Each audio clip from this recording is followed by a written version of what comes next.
This is Yvonne Sum, leadership coach from Sydney, Australia. I'm also the author of Intentional Parenting, Learning Leadership from the Home Front.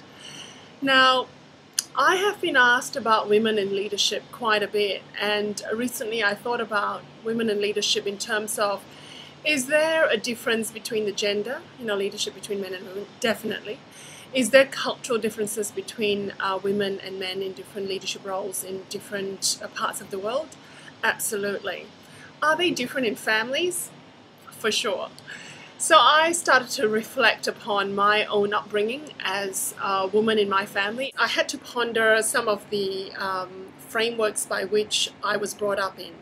One of the big encompassing umbrella is, of course, definitely Asian women tend to be the behind the scenes, and leadership in authority, men tend to step forward.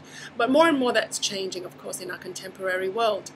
And in my family, I think one of the contributing factors is a strange myth, really. It stems from a strange myth that we were brought up on. And for a culture that really reveres the lineage being brought forth by the sons are obviously looked upon as important and usually given much more benefits and advantages in a family. However, in our family we have a myth. Should there be more sons, you'll be endowed with poverty, or rather inflicted with poverty, I should say. But if you have daughters, then you're more likely to be bestowed with prosperity.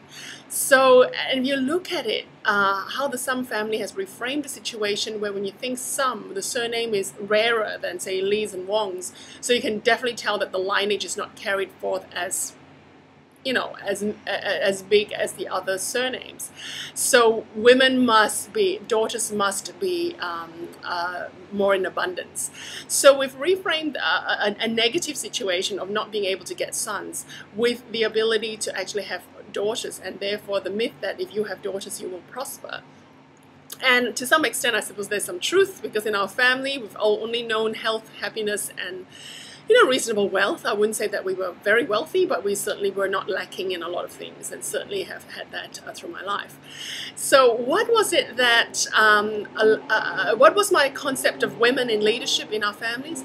I think we were given a lot of privileges that a lot of girls my age weren't. I remembered certainly when I did really well at school, there was another girl in my school that was neck and neck with me in most of the marks I was getting, whether it's math, science, history, geography. And Julie and I were really good friends, but when it was time to go to university and her parents could not afford to send both siblings, her brother got a priority, even though he was younger and also less smart, I should say. So it's just interesting that she wasn't given the privilege, even though she would probably be the better one to send to university, and it's just because of her being a daughter, whereas I didn't have that disadvantage.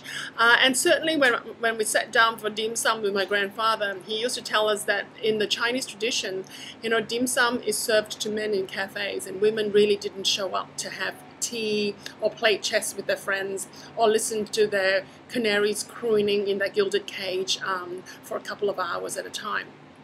So it was a privilege to be daughters sitting taking dim sum and having yum cha with the males in the family.